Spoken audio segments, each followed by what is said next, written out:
जय श्री राम। मैं रवि सांखी। आज हम बात करेंगे फिफ्थ फेज की, पांचवें चरण के लोकसभा चुनावों की। पांचवा चरण 20 तारीख को चुनाव होने। हम बात करेंगे कि उसमें जो ये 40 सीटों पे चुनाव हैं उनमें बीजेपी को कितनी मिलने जा रही है। ये बात हम सीट वाइज करेंगे, ऐसा नहीं कि सिर्फ सीटों की बात करेंगे कि इस स्टेट में इतनी सीटें, इस स्टेट में इतनी सीटें, इसमें से इतनी जीत लेगी, खत्म नहीं। हम स्टेट में सीट वाइज बात करेंगे, कहां पे कितनी सीटें हैं, कौन सी सीट बीजेपी की आ रही है और कहां बीजेपी को बेनिफिट है और कहां बीजेपी को लॉस होने जा रहा है। हम इसकी एक प्रॉपर डिटेल में चर्चा करेंगे, अच्छे समझने की कोशिश करेंगे, समझाने की कोशिश करेंगे, क्योंकि अपना काम यही रहता है कि समझना और समझाना। हम वीडियो में समझते भी हैं और समझाते भी हैं, दोनों ही चीजें करते हैं। तो एक्चुअल में क्या हो रहा है कि जैसे जैसे चरण जा रहे हैं वैसे वैसे कांग्रेस डीमोटिवेट हो रही है। डीमोटिवेट शब्द एक तरीके से यूज नहीं कर सकते, क्योंकि इसका कोई मायने नहीं है पॉलिटिक्स में।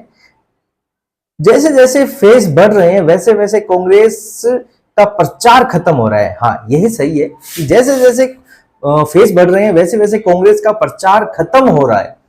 खत्म का मतलब है कि वो अब दिखनी कम हो रही है या नाम मात्र हो रही है। क्योंकि देख, मोदी जी के रैलियां देखिए कितनी, मोदी जी के रोड शो देखिए कितने, मोदी जी के इंटरव्यूज देखिए कितने। इंटरव्यूज तो एक इस तरीके की उन्होंने सबको कह रखा है कि आप फ्री इंटरव्यू आइए, क्वेश्चन कीजिए, मैं हर क्वेश्चन का जवाब दूंगा। अब इसमें ये कहते हैं कि कांग्रेस वाले कहते हैं कि मोदी जी प्रेस कॉन्फ्रेंस क्यों नहीं कर रहे। भाई, ऐसा कौन सा क्वेश्चन है जो मोदी जी जवाब नहीं दे रहे? और प्रेस कॉन्फ्रेंस यदि करने की बात है तो आप करते हो ना प्रेस कॉन्फ्रेंस, उनमें यदि सवाल पूछ लिया जाता है तो आप क्या कहते हो? ये तो बीजेपी का सवाल है, आप बीजेपी का एजेंडा लेके आ गए हैं। होता है ना, सब जानते हैं। पिछले दिनों प्रियंका जी से पूछा गया तो प्रियंका जी ने क्या कहा? 10 किलो राशन पे जो बात हुई थी उन्होंने क्या कहा कि उनसे जाके पूछिए, पर आप लोगों ने तो जवाब नहीं दिए ना, तो क्या प्रेस कॉन्फ्रेंस फिर? और इंटरव्यू क्यों नहीं करते हैं? क्या कारण है? इंटरव्यू क्यों नहीं देते हैं? शायद इसलिए नहीं देते कि जवाबों से बचना चाह रहे हैं। और जहां तक एक मजाक में मेरे को किसी पर्सन ने कहा था कि पता है कांग्रेस रैलियां क्यों नहीं कर रही? वो इसलिए नहीं कर रही कि थोड़े मोटे रुपए बचने हैं, वो थोड़े मोटे रुपए हैं, वो क्यों रैलियों में लगाएं? आनी जब बीजेपी है, मोदी है, और अब वैसे भी अकाउंट सीज पड़े हैं, तो क्यों रुपए वेस्ट करने? अब यार, ये कितनी सच्चाई है, कितनी बेतुकी बात है, पता नहीं। पर एक फ्लो में मैंने ये चीज कह दी है। पर ये सोचने वाली बात ये है कि ना वो रैलियां कर रहे हैं, क्योंकि मोदी जी एक दिन में 4 रैलियां कर रहे हैं, इंटरव्यू दे रहे हैं, रोड शो कर रहे हैं, और वहीं राहुल जी 4 दिनों में एक रैली कर रहे हैं। तो कुछ तो दिमाग में आएगा ना कि ऐसा क्यों। चलो अब बात करते हैं हम फिफ्थ फेज। पांचवें फेज में ये 49 सीटों पर मुकाबला होने वाला है। पिछली बार बीजेपी को इनमें से अच्छी खासी सीटें बीजेपी को मिली थी, और यदि एनडीए का ग्रुप ऐड कर दिया जाए तो ये अप्रोक्स 42-43 सीटें थी। पर अब की बार की गणित क्या है ये हम जानने की कोशिश करते हैं। तो चलो शुरुआत करते हैं फिफ्थ फेज की। फिफ्थ फेज में 49 सीटों पे चुनाव है। बिहार में 40 सीटें हैं, जिनकी 5 सीटों पर चुनाव होना है। देखो, पूरी डिटेल स्टेट वाइज हम बाद में करेंगे। अभी एक बार आपको प्रारूप बता देता हूं कि कहां पर कितनी सीटों का ये चुनाव है। जम्मू कश्मीर में 5 में से 1 सीट पर ये चुनाव है। झारखंड में 14 सीटों में से 3 सीटों पर ये चुनाव है, और लद्दाख की 1 सीट पर यह चुनाव होने जा रहा है। अब बात करते हैं महाराष्ट्र की। महाराष्ट्र की 48 सीटों में से 13 सीटों पर यह चुनाव होने जा रहा है। उड़ीसा की 21 से 5 सीटों पर यह चुनाव होने जा रहा है 5वें फेज में 20 तारीख को। उत्तर प्रदेश में 80 में से 14 सीटों का चुनाव होने जा रहा है, और वेस्ट बंगाल में 42 में से 7 सीटें। 42 में से 7 सीटें वेस्ट बंगाल की, टोटल हुई 49 सीटें। इनमें मैं 7 से 8 सीटें छोड़ रहा हूं, और लमसम ये पूरा चुनाव clean sweep fifth phase BJP करने वाली है। 41 से 42 सीटें बीजेपी को अब की बार फिर मिलेगी। अब हम बात करते हैं कैसे। कभी क्या होता है कि आप चुनाव 2 लोगों के बीच में लड़ते हैं, मान लीजिए एक ने दम लगा रखा है, एक भी दम लगा रहा है, दोनों दम लगा रहे हैं। अब मोदी जी का दम देख के विपक्ष इतना निराश हो चुका है कि वो बाइकआउट समझ लीजिए, साइड लाइन समझ लीजिए, हो चुके हैं। तो मोदी जी की तो पहले ही आंधी चल रही थी। अब यदि अब आप नहीं दिखोगे तो वो तूफान में बदल जाएगा, क्योंकि किसी को तो ऐसा होता है ना, किसी एक पर्सन को वहां आना होता है। जब कांग्रेस वाले, विपक्ष वाले नहीं दिखेंगे तो ये आंधी मोदी जी की तूफान में बदल जाएगी। और फिफ्थ फेज तो मोदी जी पूरा क्लीन स्वीप करने वाले हैं। सबसे पहले हम बात करते हैं बिहार की। बिहार में 40 में से इन 5 सीटों पर चुनाव होने वाला है फिफ्थ फेज में 20 तारीख को। ये 5 सीटें कौन सी? सीतामढ़ी, मधुबनी, मुजफ्फरनगर, सारण, हाजीपुर। ये 5 सीटें हैं जिन पे चुनाव होने जा रहा है। बात करता हूं मैं बिहार की, तो बिहार में बीजेपी को लॉस नहीं है। बीजेपी जहां जहां चुनाव लड़ रही है वहां वहां बीजेपी को लॉस नहीं है। बिहार में लॉस है जेडीयू के कारण। एनडीए का जो गठबंधन है उसके कारण बिहार में लॉस होने जा रहा है। बीजेपी को लॉस बिहार में बिल्कुल भी नहीं है। सीतामढ़ी और मधुबनी और मुजफ्फरनगर एक तरीके से बीजेपी के पास में है। 5 में से 4 सीटें फिक्स तौर पे बीजेपी जीत रही है। अब एक सीट है हाजीपुर की। ये थोड़ी सी इंटरेस्टिंग सीट है। हाजीपुर में बीजेपी के उम्मीदवार है राजीव प्रताप रूडी। ये जॉइंट किलर हैं ये, क्योंकि ये चुनावों में खड़े ही आरजेडी के यादव फैमिली को हराने के लिए होते हैं। और ये सीट में इसलिए चर्चा कर दी कि माइक्रो मैनेजमेंट की बात एक्चुअली में समझाना चाहता हूं मैं। बीजेपी का माइक्रो मैनेजमेंट कितना खतरनाक है। अब इनके ये चुनाव में मैनेजमेंट कैसे लड़ते हैं? लैपटॉप पे कि किस जगह पे कितनी जनसंख्या है वहां का उम्मीदवार लड़ा दीजिए, यदि वहां उम्मीदवार नहीं है तो बाहर से आके लड़ा दो। ये लैपटॉप पे मैनेजमेंट करते हैं। और बीजेपी का माइक्रो मैनेजमेंट इतना शानदार है, इसका एक उदाहरण देता हूं आपको। ये सीट है जौनपुर की। अब जौनपुर की सीट इतनी अलग सीट हुई कि वहां पे राजा भैया चाहे बीजेपी में हो ना हो, पर वो सपा में भी साथ में नहीं है। तो इस कारण ये सीट बीजेपी ने अपने पाले में कर ली है। अब धनंजय सिंह जी वहां बीजेपी में आ चुके हैं, तो माइक्रो मैनेजमेंट इससे आपको अंदाजा लग सकता है कि कितना शानदार है। अब हाजीपुर की सीट एक इंटरेस्टिंग थी, तो मैंने इसका बता दिया कि बिहार में बीजेपी लमसम क्लीन स्वीप करने वाली है। हो सकता है कि 2-3 सीटों का लॉस होने जा रहा हो, वो भी जेडीयू के कारण, ना कि बीजेपी के कारण। अब हम बात करते हैं जम्मू कश्मीर की। जम्मू कश्मीर में 5 में से एक सीट पे चुनाव है। ये सीट है बारामूला की। ये बारामूला की सीट जहां तक है शायद बीजेपी को नहीं आएगी, और बीजेपी यहाँ पे इतना स्ट्रॉन्ग भी नहीं है। ये सीट जाएगी एनसीपी को, नेशनल कांग्रेस फ्रंट। जम्मू में बीजेपी है, जो वैली है वहां पे एनसी नेशनल कांग्रेस रहेगी। लद्दाख की जो सीट है वो शायद बीजेपी जीत रहे, शायद बीजेपी जीत ले, क्यों अब की बार की जो रणनीति है वो थोड़ी, वहां का जो माहौल है अलग है। वहां के उम्मीदवार अब की बार गर्सन जी हैं। 2019 में बीजेपी को 33 से 35% की वोटिंग का फायदा हुआ था, और वहीं कांग्रेस को सिर्फ 16% का, मतलब आधे से भी कम, लमसम आधा ही मान लीजिए इतना। और अब की बार की थोड़ी सी वहां परिस्थितियां अलग है, तो शायद बीजेपी को वहां लॉस हो जाए। अब हम बात करते हैं झारखंड की। झारखंड में 14 में से 3 सीटों पर चुनाव है। छतरा, कोदामा और हजारीबाग। छतरा और कोदामा बीजेपी अच्छे तरीके से जीत रही है। बात करते हैं हजारीबाग की। हजारीबाग बीजेपी की परंपरागत सीट रही है, तो उसमें तो वैसे भी डाउट नहीं होना चाहिए, वो तो वैसे भी जीत ही रही है बीजेपी। तो यहां पर तीनों की तीनों सीटें झारखंड में बीजेपी जीत रही। मार्जिन भी इस सीट पर हजारीबाग पर अच्छा रहेगा, और गठबंधन का फायदा बीजेपी को झारखंड में मिलने जा रहा है। लद्दाख का मैंने आपको बता ही दिया। लद्दाख की एक सीट पर चुनाव है। लद्दाख की मतलब एक सीट है, उस पर चुनाव है, और वो चुनाव मैंने आपको बता दिया कि बीजेपी के पाले में हो सकता है अब की बार ना जाए, पर जहां तक उम्मीद है वो सीट बीजेपी जीत सकती है। अब हम बात करते हैं महाराष्ट्र की। देखो, महाराष्ट्र की राजनीति एक ऐसी है जो मैंने अपने पिछले वीडियो में भी अच्छे तरीके से समझाने की कोशिश की थी कि वो खिचड़ी बन चुकी है। महाराष्ट्र की राजनीति में कहना बहुत मुश्किल है। ये मेरे लिए नहीं, मेरे लिए नहीं, बड़े बड़े जो विश्लेषक हैं, राजनीतिकार हैं, वो भी महाराष्ट्र की न्यूज से, विश्लेषण से बचते नजर आएंगे। महाराष्ट्र के टॉपिक पे या तो नहीं बोलेंगे या बिल्कुल कम बोलेंगे, क्योंकि अब की बार महाराष्ट्र की स्थिति में बीजेपी के लिए ये चीज नहीं है। बीजेपी जितनी सीटों पर लड़ रही है वहां अच्छा प्रदर्शन कर रही है। बात है जो बाकी खिचड़ी है, उनका समझ में नहीं आ रहा कि क्या होने वाला है। चलो अपने कोशिश करते हैं, एक एनालिसिस करने की कोशिश करते हैं। कितना सफल हो पाता है कितना नहीं, वो 4 जून को पता चलेगा। महाराष्ट्र में 48 में से 13 सीटों पर चुनाव है और बीजेपी 48 में टोटल बता रहा हूं, 28 सीटों पर चुनाव लड़ रही है और जहां तक है वो 23 के समथिंग 23-24 सीटें आराम से जीत जाएगी।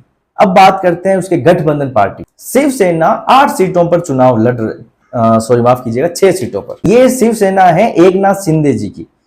शिवसेना 6 सीटों पर चुनाव लड़ रही है। अब इन 6 सीटों में से कितनी सीटें आती है उनकी चर्चा, पहले मैं आपको उन 6 जो भी 13 सीटों पर जो चुनाव है उनके नाम बता देता हूं। धुल्ले, डोंगरी, नासिक, कल्याण। कल्याण सीट वो है जो एकनाथ सिंह जी के बेटे वहां खड़े हैं, वो जरूर ये सीट कल्याण वाली सीट सेफ सीट है, ये निकाल लेंगे। Palghar, Bhiwandi, Thane, Mumbai north, Mumbai north west, Mumbai north east, Mumbai north central, Mumbai south और मुंबई साउथ सेंट्रल, ये वो सीटें हैं जहां पर अब की बार इस 5th फेज में चुनाव होने वाला है। अब हम बात करते हैं कि कौन सी वो सीटें हैं जो निकल सकती है। मैंने आपको एकनाथ जी के बेटे वाली सीट बता दी कि ये निकल सकती है। ये कल्याण है जो एकनाथ शिंदे जी का गढ़ है, वहां पे उनके बेटा खड़ा है और ये सीट निकल जाएगी। पीयूष गोयल जी मुंबई नॉर्थ से खड़े हैं, ये सीट भी सेफ है, निकल जाएगी। उज्जवल निकम मुंबई नॉर्थ सेंट्रल से खड़े हैं, मैंने इस पे पूरा वीडियो बनाया हुआ है। ये वो पर्सन है जो कसाब को जिन्होंने फांसी के तख्ते तक पहुंचाया, कसाब ही नहीं आतंकवादियों का ये पर्सन काल कहा जाता है और ये सीट बीजेपी के लिए बहुत सेफ सीट हो गई है क्योंकि उज्जवल निकम जी अपनी एरिया में और बाहर भी बहुत पेट रखते हैं। राहुल सिवले हैं मुंबई साउथ सेंट्रल से, ये भी सेफ सीट है, ये भी निकल जाएगी। तो ये कुछ सीटें हैं जो सेफ हैं। बाकी वही बात, यदि बीजेपी को लॉस हो रहा है महाराष्ट्र में तो बीजेपी को नहीं, उसके गठबंधन के कारण होगा। 3 रीजन महाराष्ट्र में बीजेपी को लॉस होने के। पहला, मराठा आरक्षण, जिसका नुकसान बीजेपी को झेलना पड़ सकता है। पूर्व मुख्यमंत्री देवेंद्र फडणवीस भी इस चीज की एक्नॉलेजमेंट ले रहे हैं, कर रहे हैं, पर इसका हल्का नुकसान हो सकता है मराठा आरक्षण के कारण। दूसरा है लो वोटिंग। महाराष्ट्र में अब की बार वोटिंग बहुत कम हुई। अब देखना है कि 5वें फेज में ये हो सकता है कि वोटिंग बढ़ जाए, अधिक हो जाए। यदि ऐसा होता है तो बीजेपी के लिए ये फायदे का सौदा है। तीसरा, यहां पे सबसे ज्यादा नुकसान देने वाला है गठबंधन। अब की बार जो महाराष्ट्र में खिचड़ी है वो धरातल पे भी नहीं समझ में आ रही और बड़े बड़े एनालिसिस को भी नहीं समझ में आ रही कि वहां पे अब की बार का वोटर किस तरफ जा रहा है, सहानुभूति किससे मिल रही है और सरकार किसकी, जनता किस सरकार की तरफ है, किन लोगों की तरफ है। एकनाथ शिंदे का मुख्यमंत्री जो एकनाथ शिंदे जी हैं, वहां पे उनकी पॉपुलैरिटी इतनी अधिक नहीं है। यदि मुख्यमंत्रियों की बात करें तो कुछ मुख्यमंत्री अपने दम पे बने हुए हैं, जैसे योगी जी, असम के हेमंत बिस्वा शर्मा जी, और बाकी जिन्होंने जो मोदी जी ने बनवाए हैं वो काम कर रहे हैं ऐसा कि जनता में छाप छोड़ रहे हैं। इनमें कई मुख्यमंत्रियों का नाम आता है, जैसे मध्य प्रदेश के अभी मोहन यादव जी चेंज हुए हैं, राजस्थान के अभी ठीक है शर्मा जी जो चेंज हुए हैं, ये अपनी छाप भी छोड़ रहे हैं। पर महाराष्ट्र के जो मुख्यमंत्री है एकनाथ शिंदे जी, वो अपनी छाप छोड़ने में नाकाम, मतलब नाकामी तो नहीं कहेंगे पर इतने कारगर साबित नहीं हुए हैं। तो ये भी लॉस बीजेपी को भुगतना पड़ सकता है महाराष्ट्र में। टोटल बीजेपी को महाराष्ट्र में 3 से 4 सीटों का लॉस हो सकता है। पर हाँ, अभी समय है, समय जाते जाते हो सकता है बीजेपी कवर कर ले, क्योंकि बीजेपी एक ऐसी पार्टी है, मोदी जी एक ऐसे पर्सन है कि रातों रात वो माहौल चेंज कर देते हैं। तो ये आज की स्थिति का, मैं जो आज का आवरण है उसके हिसाब से बातें बता रहा हूं। 5th फेज में 20 तारीख तक क्या हो वो वोटिंग के पैटर्न से पता चलेगा। अब हम बात करते हैं उड़ीसा की। उड़ीसा में 5 सीटों पर चुनाव है और 5 में से 4 सीटें बीजेपी अब की बार उड़ीसा में लेने जा रही है। 100% सत्य है। धरातल की स्थिति वहां पर इतनी अधिक बीजेपी की मजबूत है, जो मोदी जी ने वहां मेहनत की है उसका प्रभाव इन वोटिंग प्रतिशत में और जो जीत रहे उसमें स्पष्ट दिखाई दे रहा है। वहां की जो रैलियां हो रही हैं, वहां की जो भीड़ आ रही है, उनमें स्पष्ट तौर पे मोदी जी का समर्थन और मोदी जी की जो अपील है वो वहां काम कर रही है। कंधमाल और अश्का, ये 2 सीटें ऐसी है जो बीजेपी का थोड़ा समीकरण बिगाड़ सकती है, पर कंधमाल में श्योर हूं वो बीजेपी जीतेगी और अश्का के लिए ये श्योर हूं कि बीजेपी नहीं जीतेगी, क्योंकि वहां बीजेडी बहुत बीजू जनता दल बहुत ज्यादा स्ट्रॉन्ग पोजीशन में है। फर्स्ट गणित बात करते हैं तो 3 बीजेपी 2 बीजेडी, और मैं मेरी बात करूं कि मैं क्या सीटें देना चाहता हूं बीजेपी को बीजेडी को, तो 4 बीजेपी और 1 बीजेडी को। तो कंधमाल की मैंने बात इसलिए की, कंधमाल की सीट फर्स्ट तो सकती थी, पर कंधमाल में क्या हुआ कि छोटे छोटे जो कांग्रेस के नेता थे ज्यादातर पर पकड़ रखते थे, बीजेपी ने उनको अपने समर्थन में ले लिया। तो इसका प्रभाव बहुत पड़ता है। लोकल जो नेता होता है उसकी पकड़ अच्छी होती है, और उससे बीजेपी में यदि कांग्रेस का नेता बीजेपी में आए हैं तो इसका प्रभाव भी अधिक होगा बीजेपी के लिए। तो इसलिए मैं कंधमाल की सीट बीजेपी को मतलब इन आंकड़ों में दे रहा हूं। अब बात करते हैं कांग्रेस की। कांग्रेस की स्थिति उड़ीसा में क्या है, और कांग्रेस की स्थिति उड़ीसा में अंतिम चुनाव की है। जी हां, कांग्रेस का ये उड़ीसा में अंतिम चुनाव है। यहां के बाद, इस चुनाव के बाद कांग्रेस उड़ीसा में दिखाई नहीं देगी। अब हम बात करते हैं उत्तर प्रदेश की। उत्तर प्रदेश में 80 में से 14 सीटों पर फिफ्थ फेज में 20 तारीख को चुनाव है। 14 में से कितनी सीटें बीजेपी को? 14 में से 2 सीटें बीजेपी के लिए थोड़ी हानिकारक हो सकती है। पहली है फतेहपुरी की। फतेहपुर की सीट का एक एंगल यह है कि वहां विधायक के बेटे अब की बार चुनाव लड़ रहे हैं, तो इसका नुकसान तो नहीं कहूंगा, पर हल्का सा शंका में है ये सीट, पर इसे लॉस के तौर पे नहीं देख रहे हैं। दूसरी है रायबरेली की सीट। अब रायबरेली का नाम आते ही 2 धारणाएं दिमाग में आती है, दोनों की दोनों आपसे बताऊंगा, आपको बताऊंगा। पहली धारणा यह है कि रायबरेली की सीट बीजेपी जीत रही है, क्योंकि वहां के जो कैंडिडेट है, बीजेपी के उम्मीदवार है मोहन जी, उन्होंने मेहनत बहुत की है। पिछली बार सोनिया गांधी जी को हराने में सिर्फ और सिर्फ 2 लाख का मार्जिन वो ले आए थे। तो अब की बार की स्थिति वहां बहुत चेंज है, उनके समर्थन में वहां लोग बहुत हैं। राहुल गांधी जी खड़े हों चाहे सोनिया गांधी जी, माहौल जनता का अलग ही मिजाज रहता है। यदि किसी ने काम किया है तो वो जिताएंगे। इसका उदाहरण सबसे ज्यादा बड़ा अमेठी से स्मृति ईरानी जी हैं। 2014 में हारने के बाद में उन्होंने हार नहीं मानी, कंटिन्यू लगे रहे। इस पे बाद में डिस्कस करेंगे। एक हल्का सा एक बता रहा हूं कि उन्होंने उसके बाद में भी वहां से वो 2019 में जीते। तो ये कंटिन्यू यदि जनता की सेवा में लगे रहते हैं तो जनता जिताती है। वही अब की बार होने वाला है। रायबरेली की सीट बीजेपी जीत रही है, और सिर्फ बाकी योगदान सभी का है, पर कैंडिडेट भी मेहनत वहां करता है, उसका भी श्रेय अधिक है। पर अब इसका सेकंड फेज देखते हैं, सेकंड कारण देखते हैं, तो रायबरेली की सीट बीजेपी के लिए फंस सकती है। फर्स्ट मैं इसलिए कह रहा हूं, जो वहां के मनोज पांडे जी हैं, जो वहां के लोकल लीडर अच्छे पकड़ रखते हैं, वो सपा में थे, बीजेपी में आ गए और अब नाराज चल रहे हैं बीजेपी से। पिछले दिनों अमित शाह, हमने सबने देखा कि अमित शाह जी उनके घर में भी गए थे। अब उनका क्या रिएक्शन रहता है, वो बीजेपी की हेल्प करते हैं कि नहीं करते हैं, ये तो आने वाला कुछ जो 20 तारीख को चुनाव है उससे पहले ही पता चलेगा कि क्या होता है। दूसरा कारण है अदिति सिंह, जो वहां विधायक है।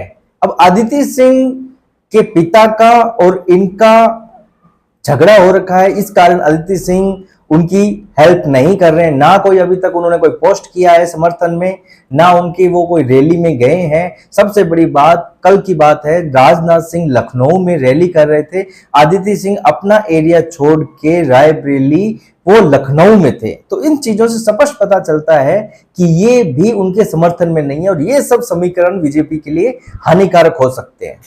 तो ये एक सीट हो सकता है कि बीजेपी की ना आए। तो अब आंकड़ा लेते हैं 14 में से 13 का। 14 में से 13 सीटें यूपी में बीजेपी को आ रही है। अब हम बात करते हैं वेस्ट बंगाल की, पश्चिम बंगाल की। पश्चिम बंगाल में ये 2 सीटें, हावड़ा और हुबली, ये दोनों सीटों पर संकट बहुत अधिक है। बीजेपी वो नहीं जीतने जा रही। पश्चिम बंगाल की 42 में से 7 सीटों पर अब की बार का ये चुनाव है, फिफ्थ फेज का, और ये 7 सीटों पर 50-50 का आंकड़ा है कि 50 बीजेपी और 50 टीएमसी जीत सकती है। 4 सीटें बीजेपी और 3 सीटें टीएमसी जीत सकती है। यहां पर देखिए, अब की बार पश्चिम बंगाल का चुनाव बहुत अलग तरीके से है। बीजेपी और बीजेपी के कार्यकर्ता तो यहां मेहनत कर ही रहे हैं, नो डाउट परिणाम भी बहुत अच्छा आने वाला है। पर आपको एक बात अलग बताता हूं कि पश्चिम बंगाल में जितनी मेहनत बीजेपी कर रही है, उससे अधिक मेहनत वहां के हिंदू कर रहे हैं, हिंदू वोटर कर रहे हैं। यदि 40% वहां चुनाव बीजेपी लड़ रही है तो 60% का चुनाव वहां के हिंदू लड़ रहे हैं अपनी अपनी जमीन के लिए, सिर्फ और सिर्फ अपने अस्तित्व के लिए। टीएमसी का जो वहां एक रुतबा है, जो वहां गुंडागर्दी है, जो तुष्टीकरण की राजनीति है, अल्पसंख्यकों के लिए सबसे उनको ऊपर रखने की जो राजनीति है, उससे हिंदू तंग आ चुके हैं और वो इकट्ठे होकर अब की बार चुनाव लड़ रहे हैं। बहुत जगह ऐसी है जहां बीजेपी ने अपने उम्मीदवार नहीं उतारे हैं किसी भी कारण से, वहां भी हिंदू इकट्ठे होकर टीएमसी से अलग ही पर्सन को वोट दे रहे हैं। एक पॉइंट बताता हूं कि टीएमसी की पार्टी में जो हिंदू हैं, हिंदू वोटर हैं, वो भी अब टीएमसी से छटक कर बीजेपी की तरफ आ रहे हैं। हाँ, उनकी संख्या ज्यादा नहीं है, पर उनका एक योगदान बीजेपी के लिए अहम है। अब आपको एक पश्चिम बंगाल में एक ऐसी बात बताता हूं जो मेन पॉइंट होने वाली है, जो आज नहीं तो कल ये न्यूज बनने वाली है। बसीरहाट की जो सीट है, ये बसीरहाट वही जगह है जहां संदेश खाली का पूरा कांड हुआ था, जिसने पूरे भारत को पिछले दिनों झंझोर कर रख दिया था। बसीरहाट का जो उम्मीदवार है वो उनका नामांकन रद्द हो सकता है। पूरी बीजेपी इसके लिए प्रयास कर रही है। एक्चुअल में एक एनओसी है जो उन्होंने जमा नहीं करवाई है, और जहां तक है कि उनका नामांकन रद्द होने के चांसेस 99% है। क्यों ये चीज हमें देखने को मिलती है कि जो टीएमसी अब निर्दलीय जो वहां पर्सन खड़े हैं उनसे बात कर रही है, उन्हें सपोर्ट दे रही है टीएमसी, तो ये भी एक टर्निंग पॉइंट होगा। तो ये आज के इस पूरे चरण में 49 सीटों में से एनडीए कितनी जीतने जा रही है? 49 में से जहां तक ये आंकड़ों का मुझे लगता है 38 से 40 सीटें बीजेपी और एनडीए जीतने जा रही है। अब आप सोचिए, जहां 38-40 सीटें एनडीए जीत रही है, वहां विपक्ष के लिए क्या बचा? और ये 38-40 सीटें मैंने वो बताई है जिनमें शंका नहीं है। जहां शंका थी वहां एक सीट एड ऑन ही की है। अब विपक्ष क्या चुनाव लड़ेगा, क्या जीतेगा, क्या अपनी सीटें बनाएगा, क्या सरकार बनाएंगे वो? इसीलिए वो बेचारे पहले ही बायकॉट कर चुके हैं चुनाव, इसीलिए वो अब दिख नहीं रहे हैं। फिफ्थ फेज में 80% का चुनाव एनडीए की तरफ है। जैसा आपको बताऊं कि पिछले 4 चरणों में टोटल करते हैं हम आंकड़े अनुसार, बीजेपी 270 से लेके 272 तक हो चुकी है। ये फिफ्थ फेज हम यदि 40 सीटें और ऐड कर देते हैं तो ये 310 हो चुकी है एनडीए की। फिफ्थ फेज में 310 सीटें हो चुकी है एनडीए की, और अभी 2 चरण बाकी हैं, और 2 चरण होते होते 400 पार बीजेपी चली जाएगी। अब हम इस चुनाव में 2 ऐसे लोगों की बात करेंगे जिन्होंने अब की बार एक बहुत बड़ा उदाहरण पेश किया है। जैसे पिछली बार स्मृति ईरानी का उदाहरण एक बड़े लेवल पे था कि जिन्होंने राहुल गांधी को हराना कोई छोटी बात नहीं थी। पूरा तंत्र वहां लगा हुआ था। समाजवादी पार्टी ने अपने उम्मीदवार खड़े नहीं किए थे, मायावती ने अपना उम्मीदवार खड़ा नहीं किया था। टक्कर थी एक पूरे सिस्टम और एक अकेली स्मृति ईरानी की, और क्या क्या नहीं बोला गया था स्मृति ईरानी के खिलाफ, फिर भी स्मृति ईरानी वहां जीती। क्यों? 2014 में वो हार गए थे, वहां उन्होंने फिर भी हार नहीं मानी, वो कहीं भागे नहीं, वहां पे उन्होंने जमीन ली, अपना घर बनाया, इतने सालों में वहां जनता की सेवा की और जनता ने वहां जिताया। अब की बार ऐसे 2 उदाहरण अभी तक मेरे सामने हैं जिन्होंने एक चुनाव में मिसाल पेश की है। पहला नाम है इसमें बीजेपी के प्रवक्ता, पूर्व नहीं कहेंगे क्योंकि आज भी वो डायलॉग मार देते हैं, बीजेपी के प्रवक्ता संबित पात्रा जी का। संबित पात्रा जी पिछला चुनाव पूरी से हार गए थे, और उन्होंने वही हारने के बाद भी हार नहीं मानी, और वो कंटिन्यू वहां मेहनत कर रहे हैं। बीजेपी की मेहनत पूरी में संबित पात्रा जी की मेहनत पूरी में कम नहीं है, बहुत ज्यादा है, और ये जो लास्ट 3 सालों की मेहनत है वो बहुत ज्यादा है। अब आप सोच के देखिए, यदि ऐसी मेहनत यदि कांग्रेस के उम्मीदवार, कांग्रेस के लोग करें, राहुल गांधी जी करें, सपा के जो हेड हैं अखिलेश जी करें, उनकी पत्नी जो मैनपुरी से खड़ी हैं डिंपल जी करें, तो क्या वो जीत नहीं सकते? पर मेहनत भी तो करनी आनी चाहिए। मेहनत के लिए किसी का भला करना होता है, मेहनत के लिए एक अपने अंदर एक अच्छाई जगानी होती है, वो कहां से लाओगे?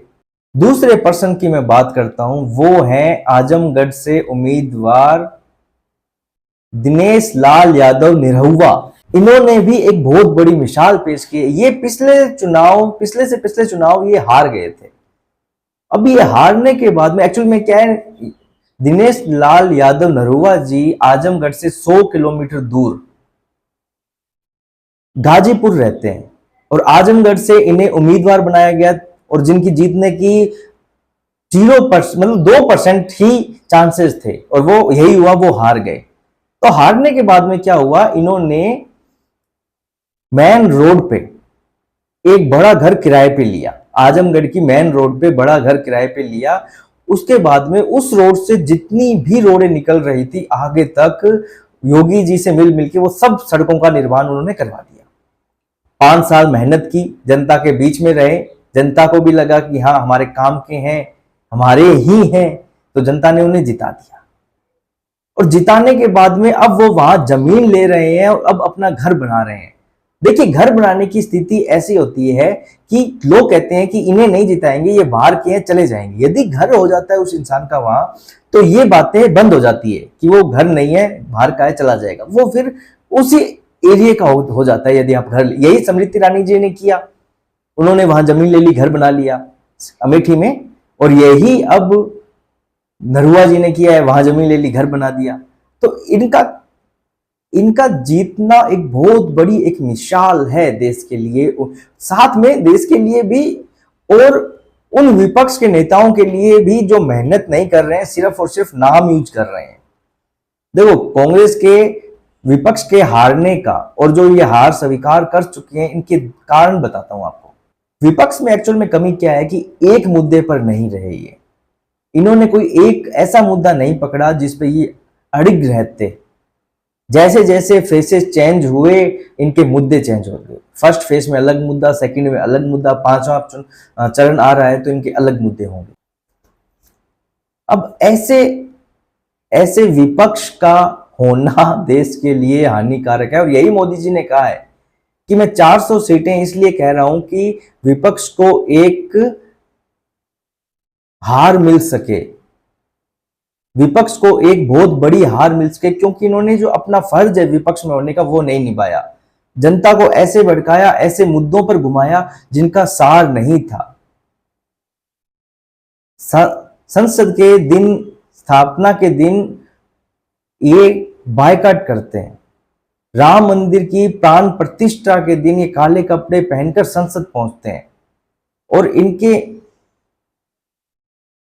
अनाप शनाप के शब्दों के कारण, बयानों के कारण जनता को गुमराह करना, ये सबसे बड़ा एक पाप है, और इस पाप की सजा जनता इन्हें देगी। अब की बार 400 पार की स्थिति, 5वें चरण तक के जो चुनाव होने हैं उनमें 310 तक तो एनडीए जा रही है। बाकी बचे 2 चरण, जैसे जैसे चरण होंगे हम उनकी हालात ताजा अपडेट आपको देते रहेंगे। तो आज का ये मुद्दा यहीं समाप्त करते हैं, कल मिलेंगे किसी नए टॉपिक के साथ। तब तक के लिए जय श्री राम।